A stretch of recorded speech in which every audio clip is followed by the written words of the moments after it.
Thank you. Thank you so much.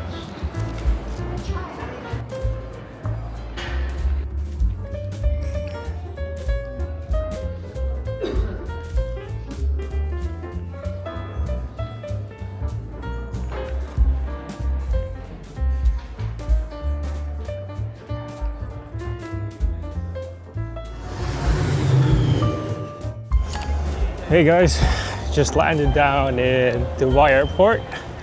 It's my first time here and it's a fucking massive one actually. Yeah, I got 5 hours of transit and I think that's enough to recover from the super awful flight that I had, wedged between two kids and a crying baby near the bassinet area. Oh well, it is what it is. Pick economy, that's what you get. And I can't wait to show you guys the lounge. Let's head there. I'm actually quite confused about the airport design here. Well, not design, more like the theme they're going for. Reminds me of Changi in a way, but it's not very like that. I'd still rate Changi above this.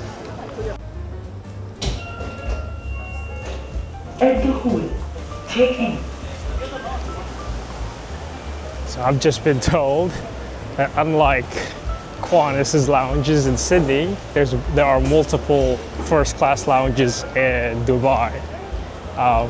Probably attributed to the fact that this airport is so freaking huge.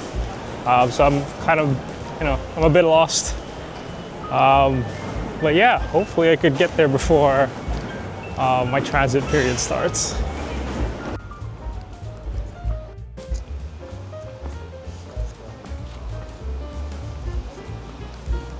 Wow, it's such a massive lounge. It's not really a lounge, is it? It's more like a section off part of the airport just for first class members. You can even board your flight from here. That's insane. Wow. Talk about first class experience, really. Want to buy some alcohol? You go get it. But the fact that you can board your flight from the lounge is insane. Is it not? Look. All right, definitely ordered a bit too much here. So we have the Arabian breakfast with an accompanying bread. I think that's a pita or something. Then we have the steak, which I ordered medium rare, and the eggs Benedict, and some croissants. Holy shit. Not sure why I ordered a lot of this, but with apple tea.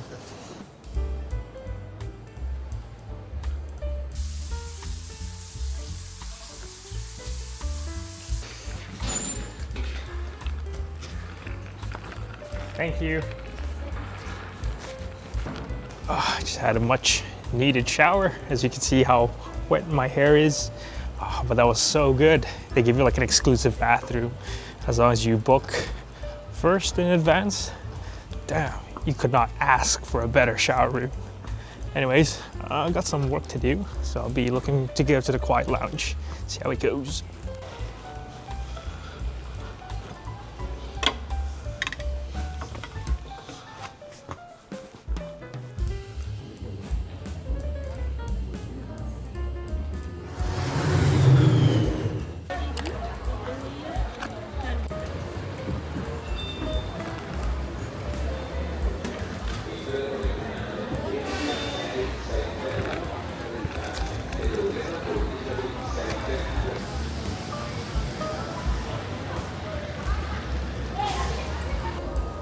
All right, so I've just arrived in Rome. Took the train express from the airport, and it took me around 35 minutes to get here. It was jam-packed, full of tourists, such as moi. But it was only 25 Australian dollars, so it was like a no-brainer to take. The taxi would have easily costed you 50 euros, which is probably $75 a person. Anyway, I'm here set up, eating my first Roman restaurant called Antica Trattoria. First dish we're gonna try is the amatriciana. Oh yeah, that's super, super succulent.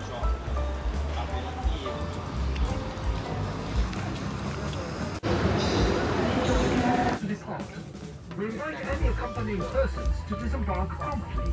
Thank you.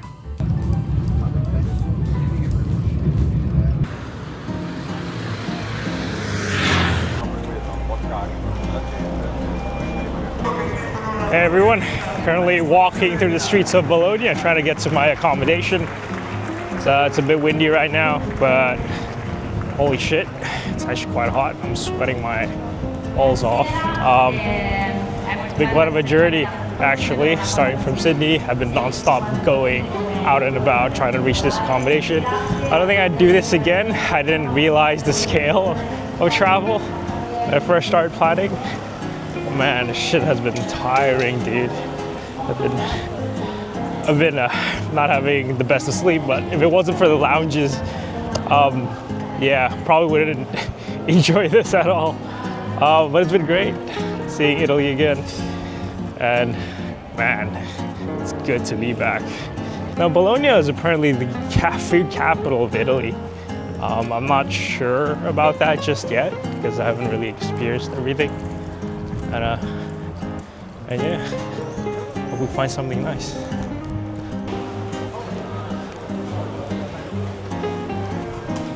Hey guys, so I just checked into our place. It's fairly in the center of Bologna. It's an excellent place to make as my base. Well, I expected to have at least 2 bathrooms. Turns out it was just 1, so I'm gonna have to share it with my director later. But that's fine, that's completely fine. Anyways, yeah, so I've just put down all my stuff. Here, let me show you. This is practically my room. It's like half a bedroom, half a kitchen, which is kind of odd if you ask me. That's all of my stuff. That's my one bag, underwear, socks, whatever, and the main compartment. Anyways, I'm about to head out to La Taverna di Roberto, which is around a 3-minute walk here, and hopefully we can get some beautiful traditional Bologna dishes. Let's go. Man, the porticos are so pretty here. I wonder if there's like a historical reason why the porticos exist.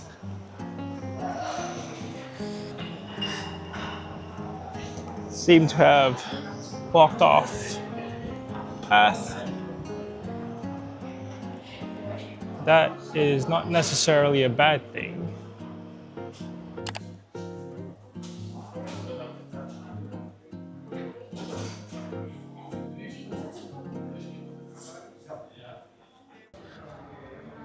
I just had one of the best Italian foods ever.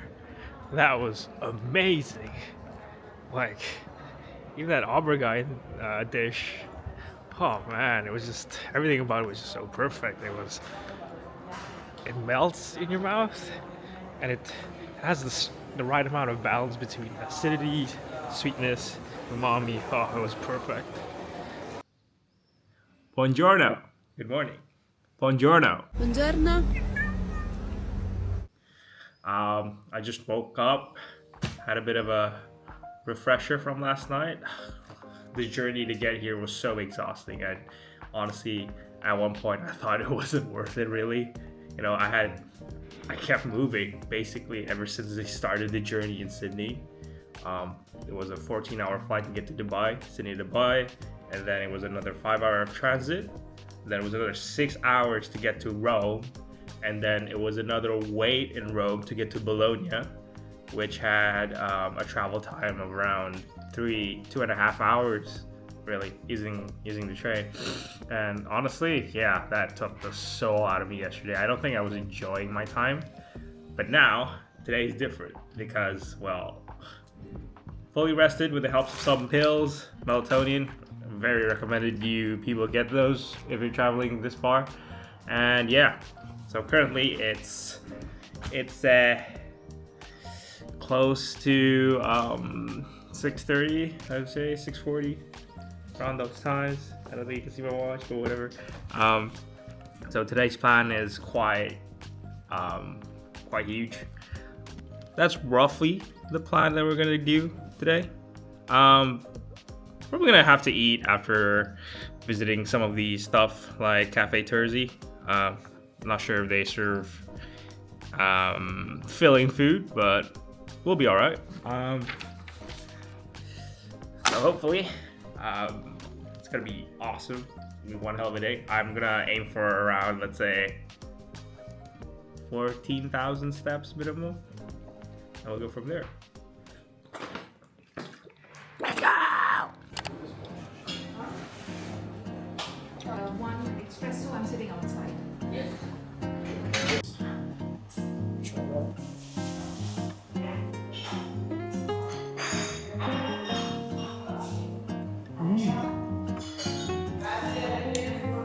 Super fun.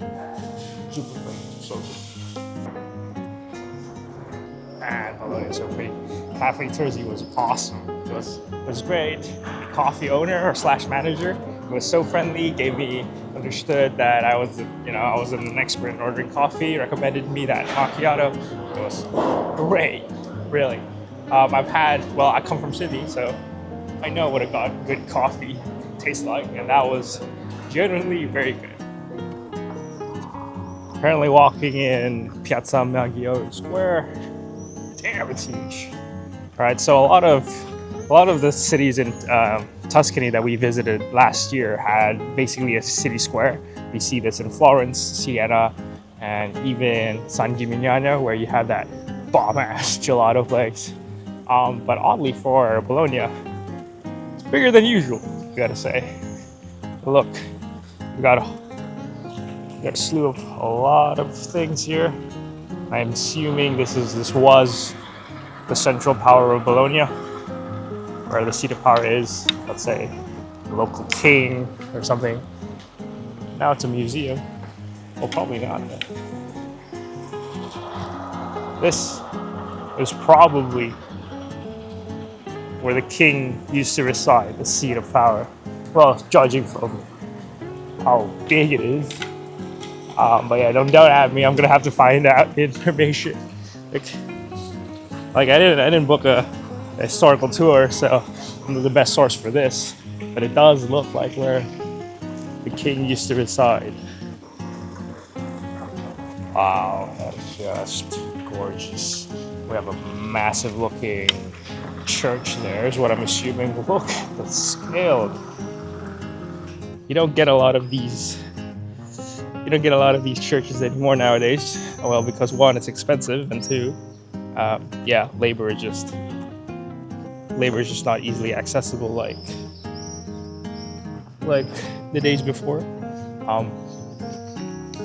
I reckon one of the biggest motivations to make a church of this grandeur and size was because they were promised a ticket to heaven, essentially. But that's just me being very pessimistic. But yeah, you don't get this anywhere else. So I'm just gonna go head inside and see what the vibe is.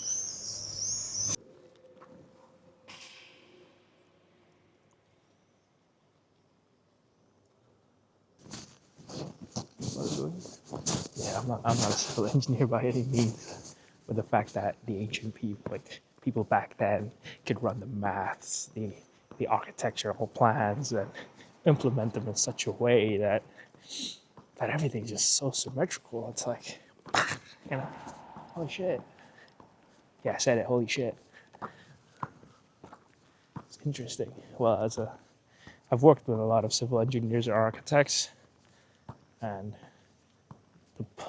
the level of detail that we go through is quite. It takes months, all right, just to get some of the drawings out, and I'm wondering how long it took for people to build this. Yeah, maybe I should get a historical tour, but didn't want to waste euros. Insane. Look at all of that. I play a lot of Dark Souls, and you could definitely make this a boss arena.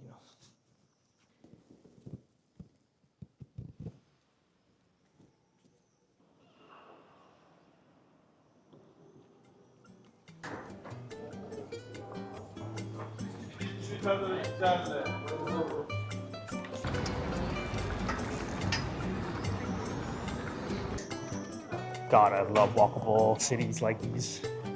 Like Sydney does have a walkable street, George Street, which honestly, doesn't really count because you're sharing that street with light rails, and well, they could get really, really busy. See, it's like just the amount of foot traffic that goes through there is just crazy. It's like it's not enough. You got to expand that walkable zone. But damn, like in Europe, you can walk everywhere. Like you just have a solely pedestrian walkway. That's just amazing. And you could even traverse these like small walkways. And man, they're all so beautiful. Look at this.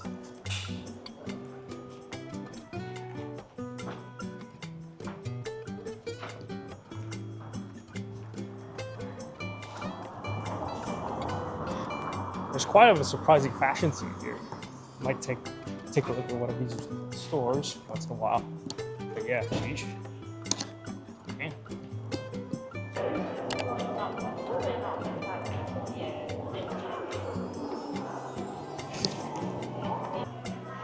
Here we are at the entrance of the clock tower. Very excited.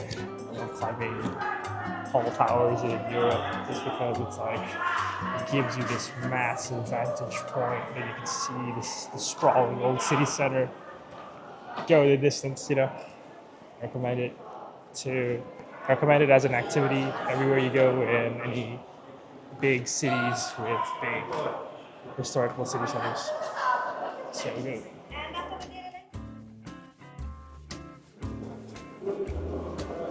Also, as a guy that works in a lot of building projects in Australia, it's kind of weird not seeing sprinklers here, but you know, that is to be expected. Just an observation.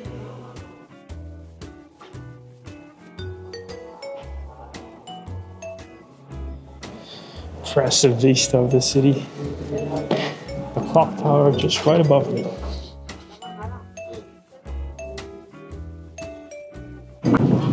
And that's the church right there. Right.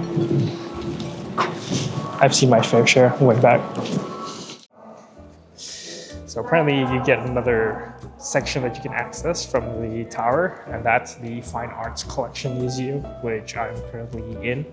I believe it's just a repository of fine arts, really. So things that you can also see in the Vatican museums, and also in that one museum in Florence, the Gallery Uffizi.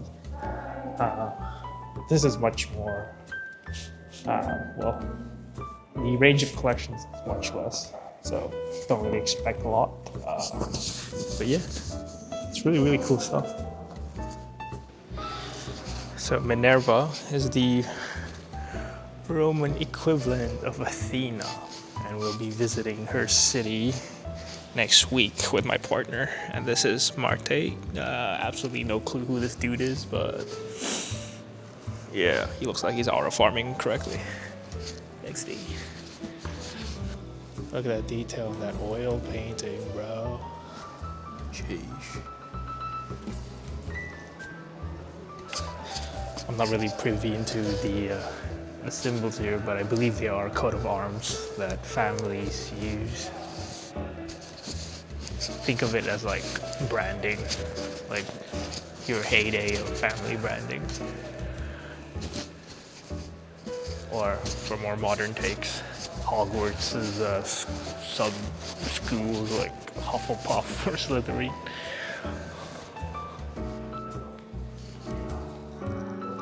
This place is much bigger than I thought it'd be, so I might have to cut it short since, again, time isn't in our side. So I'm just gonna speed run it, and if there's anything noticeable, I'll put it in the video.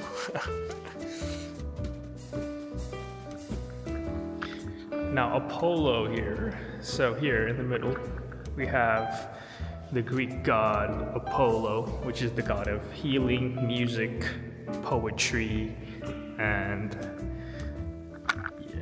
maybe hunting, but that's Artemis, I don't know. That's the significance of that bow right there. And what's even more important is that snake symbol that you see around. So his his symbol in the modern day is very important, because if you see the Hippocratic Oath, that all ties down to this mythology that Apollo has. So if you've ever seen, it's called the rod of Asclepius or something like that, to that degree. Yeah, so you'll have this like a big rod with a snake kind of coiling around that rod, and that's like basically the symbol of medicine. That takes inspiration from the Greek god Apollo, because he is the god of healing. Ooh, look at that. Yeah, and that's why you see that snake tangling over that log of wood. Amazing room. Haven't seen anything like this before. All right, now I'm bored, so I'm gonna go head out and get some food.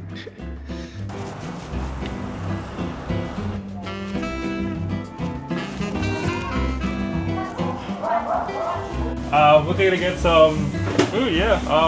Can I try the tagliatelle? Tagliatelle ragu? Yeah. One? Just one? With fork? Yeah, sure. And the panna cotta. Perfect. 10 minutes, I call you. Okay. Thank you.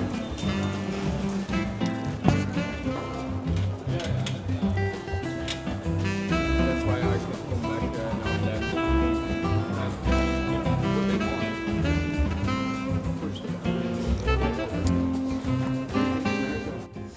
Alright, so I just went back to the hotel to reapply my sunscreen and to get a quick shower in, because damn, it's like a 30-degree weather again. I was soaking wet.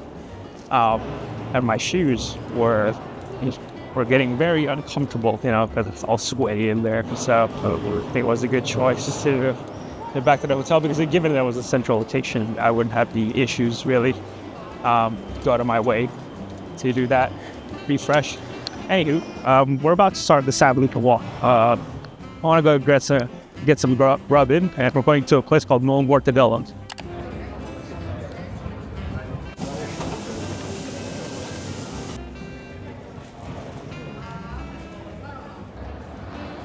Right, so I've just finished inhaling that mortadella sandwich, and we're about to start the San Luca walk.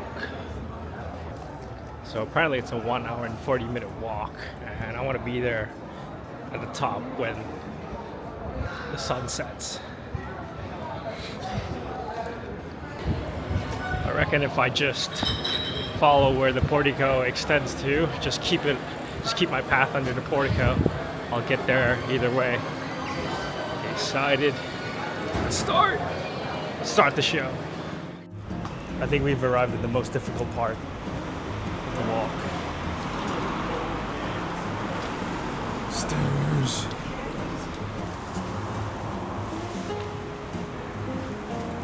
Still ways off from the journey's end though.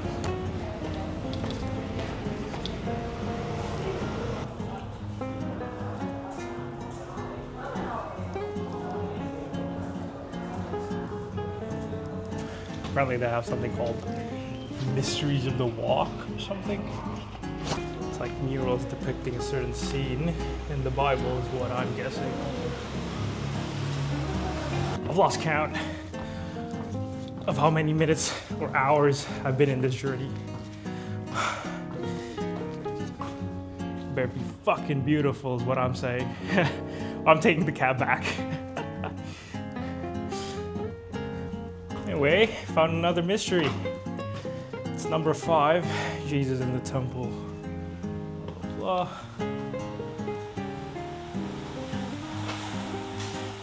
All right, this one's not so faded like mystery number 4, the previous one. Still, it's because it's like graded. Can't really clearly see the mural. But what I can tell you is that it looks fucking old. All right, let's continue the walk. This is punishment for me eating that mortadella sandwich. I'm pretty sure I burnt off all the calories I've gained today, and I don't think that's a good thing. Oh my God, bro, we're not that close. We're not even that close. Dude, look at that dude, bro. What the fuck? What the fuck?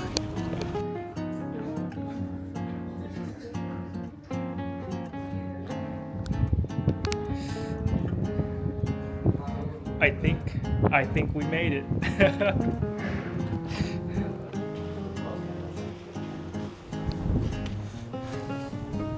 think we bloody made it.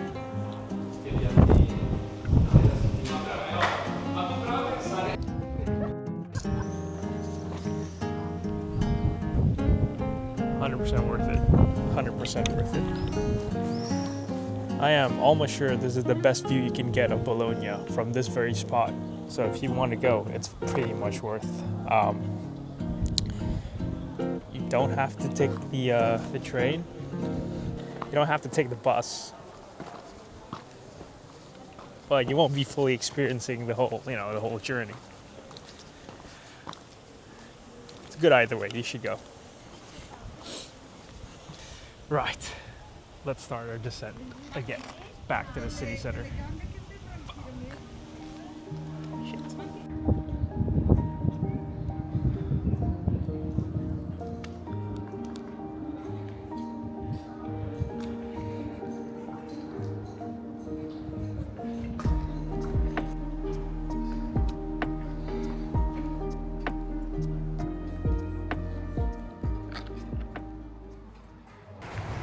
So I'm just walking around Ravenna, trying to get into good sites. Yeah, it's not a very popular destination. Honestly, I've only heard it from Reddit, and I've just exited the baptistry. It's one of the prettiest things I've ever seen in my life. So it's very surprising to me that this place isn't really on the map of everyone's itinerary. It's really odd to me. So yeah, I'm just out of the baptistry, and we're gonna go ahead and go see other churches with mosaics. See it there. So I'm nearby the Aryan baptistry, and the location is very, say, low profile. Look, you can only access it through a very small street, and to get there, yeah, it's a bit of a walk from the station. And this is the entrance. Once you see this, you gotta turn left to get to the baptistry.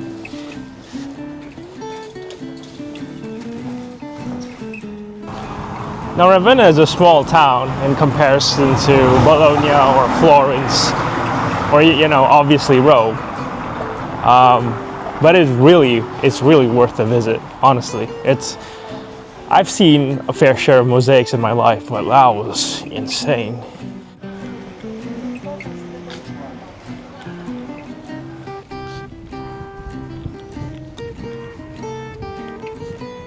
Now, if you think the baptistry was impressive, watch till you see the Basilica di San Vitale. Such a gorgeous church. What I love about the churches in the different towns and cities is just that the architecture feels so different. The materials, the intent, the scale. Like, no church is the same here. Like, look at this.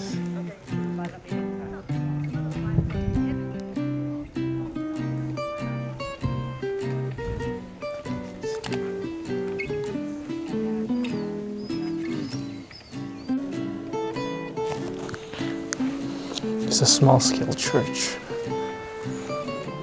but a beautiful one nonetheless. One of the humbler churches here, but gorgeous nonetheless.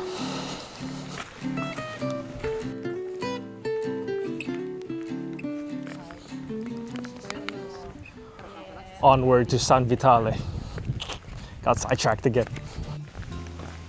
Look at that beautiful architecture. Such a beautiful courtyard. Honestly, so serene.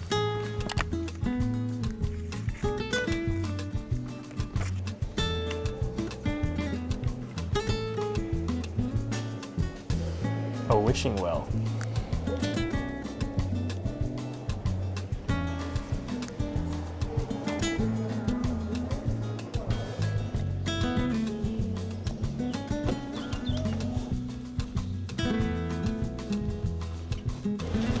Now that was the prettiest church I've ever seen in Italy. Like, you thought St. Peter's Basilica was good? You thought the one Basilica di San Petronio was good in Bologna? Nah. Damn, Basilica di San Vitale was something else. The mosaic, it was like gilded in gold. There was nothing in comparison, and it has its own wishing well. So I thought that was pretty neat. Flick the coin for my cat. You gotta visit there. Right, now I'm heading to a shop called Ca di Ven. Apparently it's a traditional Ravenna store. Sorry, restaurant. So, and I haven't eaten at all, and it's been a very hot day. It's very excited. I have no clue about any traditional Ravenna dishes, but if we're extrapolating from Bologna's dishes, it's gonna be freaking amazing. So yeah, see you guys there, or not. Let me eat a loaf.